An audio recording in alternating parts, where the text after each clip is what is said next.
Hello, fellow communicators. Welcome to Stories Lived, Stories Told, a podcast hosted by me, Abbie, in collaboration with the CMM Institute for Personal and Social Evolution.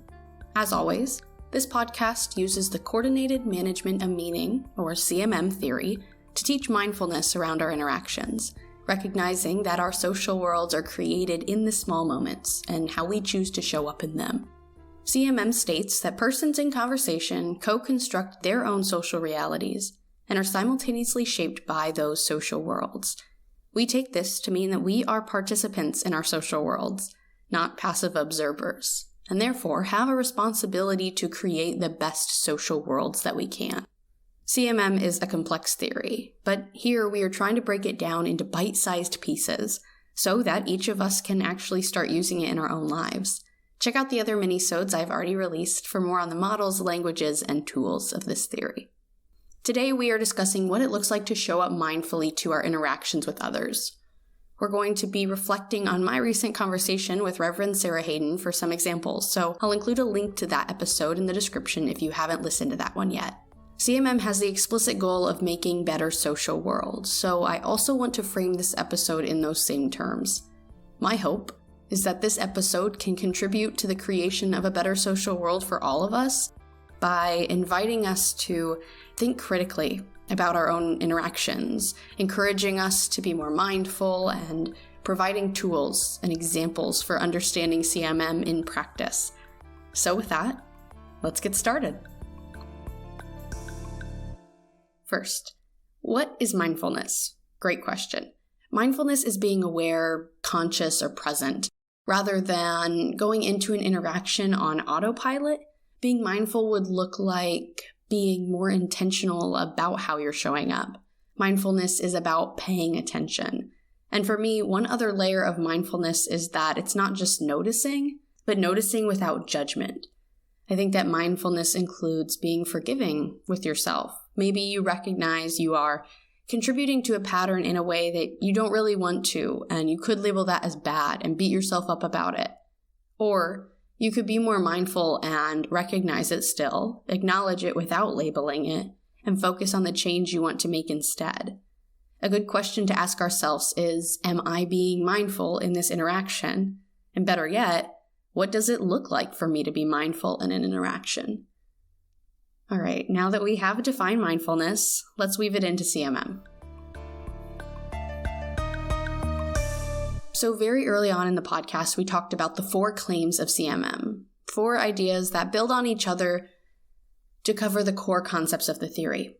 The first claim says, our communication creates our social worlds. The second says, the stories we tell differ from the stories we live. The third says we get what we make. And the fourth says, get the pattern right, create better social worlds. And that's the one I want to talk about more today. Get the pattern right, create better social worlds. Claim 4, get the pattern right, create better social worlds, is where mindfulness really comes into play. I think mindfulness is a first step for anyone who's wanting to incorporate CMM into their lives to improve their social worlds. If you aren't aware of your own behaviors or patterns or choices, then there's just no way to change them. You're not even aware of them. So it starts with mindfulness. And in her book, Compassionate Communicating, Because Moments Matter, Kim Pierce reminds us that mindfulness, along with compassion, take practice. And for our purposes, this mindfulness is specifically a mindfulness to act with greater wisdom and compassion in our interactions, as she puts it. That is the thing to be mindful of in CMM terms. In the last minisode, I talked about some questions that we can ask ourselves in our interactions. And these are questions that can help us to increase our mindfulness. When we ask questions like, what am I creating? And how can it be better? It sounds really too simple, but if our desire is to change our patterns, then showing up mindfully where you previously were not showing up mindfully is already a change and a step in the right direction. If we really are working towards claim 4, get the pattern right, create better social worlds, then showing up mindfully is the first step in beginning to find what that right pattern is for you and your social worlds.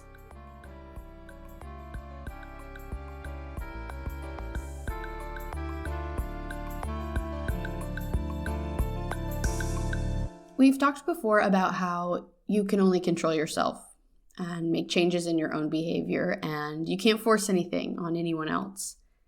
And that's a real challenge because the way CMM understands our social worlds is that we make them in collaboration with other people. So not being able to control other people means that you might be showing up mindfully, but the other people might not be showing up as mindfully as you are. And that can affect the social world that you end up creating, right?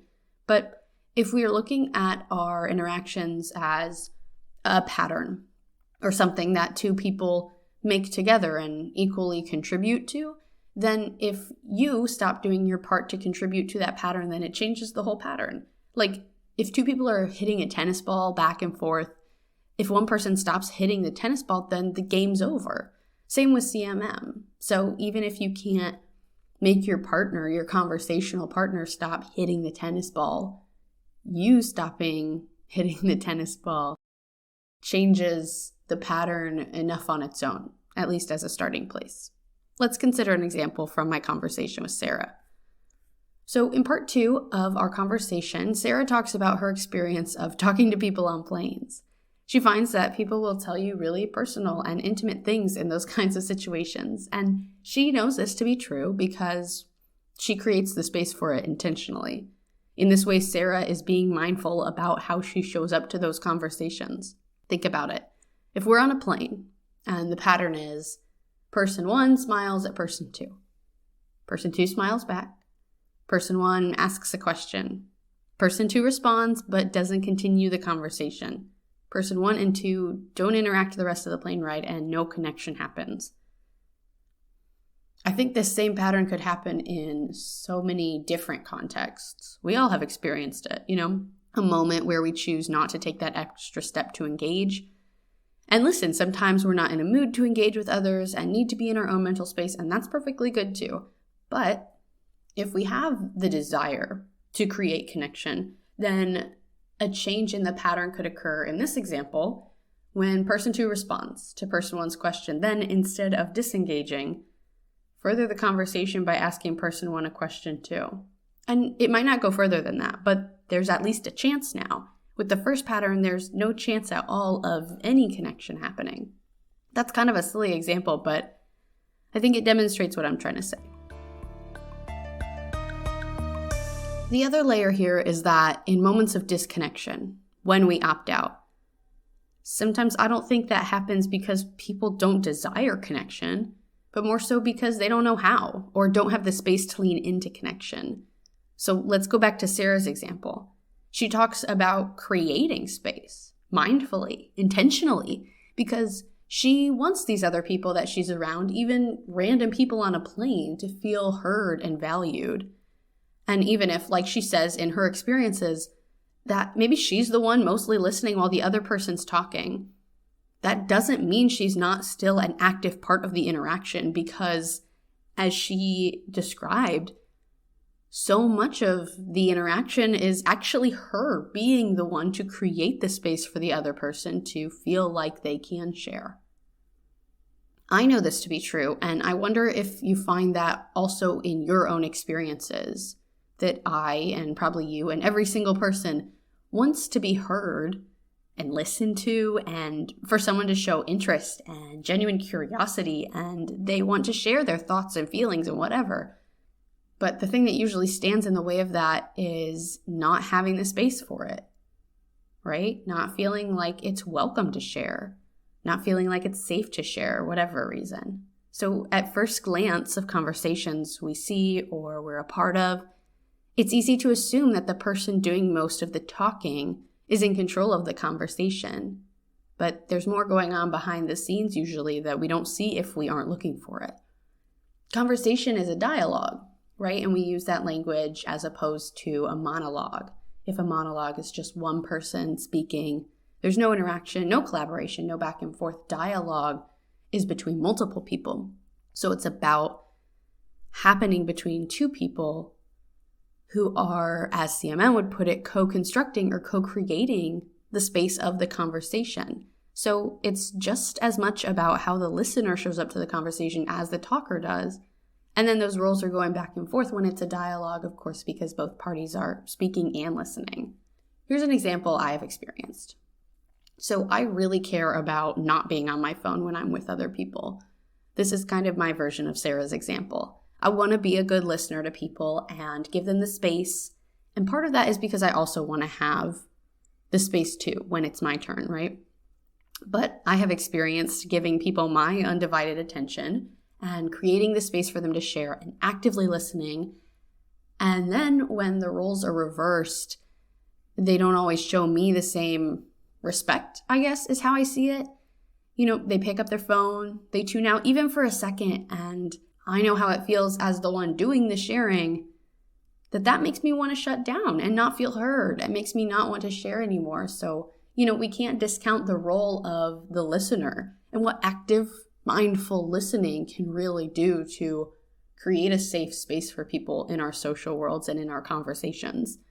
So it's this back and forth, this co-construction between both parties of making the space of the relationship or the interaction one that allows everybody to share and to actually be heard, because it's not just the sharing on its own, right? You could talk out loud to yourself, but it's the talking to another person and feeling heard from them and their actions.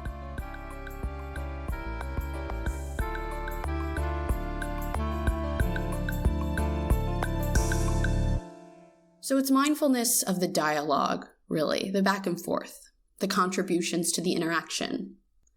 If that interaction on its own even is one social world, how is that social world being built in that interaction? What choice are each of the people making to contribute to it?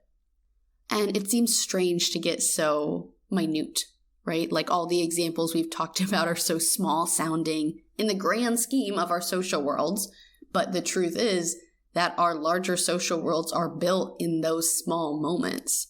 Sarah and I talked about it in our conversation, that it's these small moments, what I called bifurcation points, she referred to as fractals, these critical moments that seem insignificant, but are turns, right? Using that language of CMM, they're turns that can alter our course based on how we show up to them and what choices we make.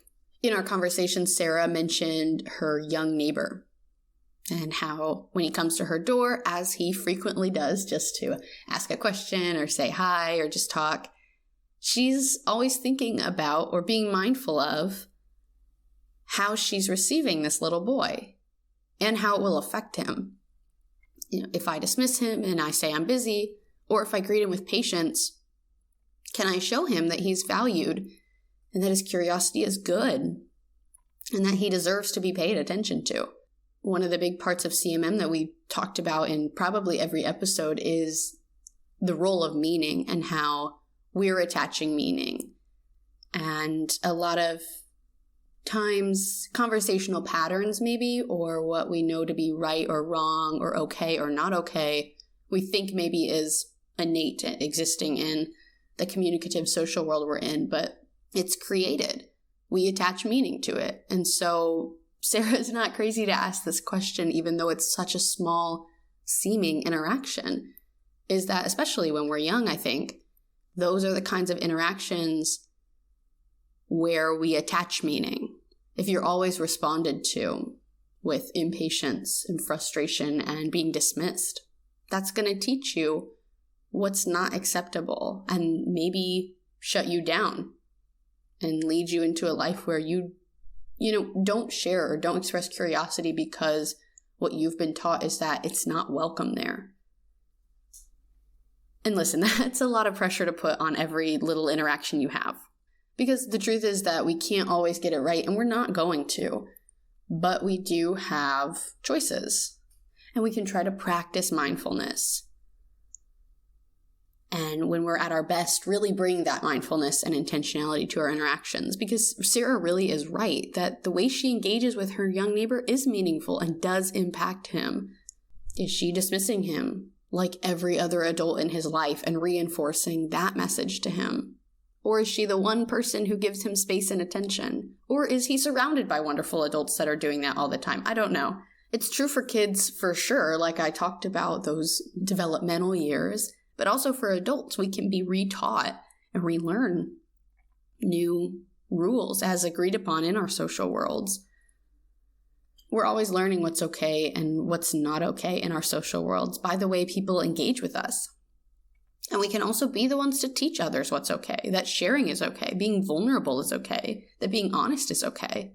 If we can be mindful about creating spaces for people, then we can teach them something. Again, we are creating our social world and at the same time being affected by the social world. This is a great example of that, is that the way other people show up to us can reinforce how we experience our social world and how we show up, even if that's a challenge because maybe the rest of the social world isn't really working towards being mindful, that we kind of have to go against the grain and bring mindfulness intentionally to the social world. We can still affect it in that way. So try that this week. How can you be mindful in your interactions, especially the small ones? How can you be kind to yourself when you don't get it right every time? I want to leave you with some words from Kim Pierce's book. She says of CMM and mindfulness that part of the task is to compassionately and lovingly hold yourself wherever you are in this evolutionary journey, and to compassionately and lovingly hold others wherever they are in their evolutionary journeys. It takes time, but my hope is that this is what this podcast is for. All of us together on our evolutionary journeys into better social worlds, holding each other with mindfulness. Thanks for showing up, fellow communicators. This has been Stories Lived, Stories Told, and I'll see you next time.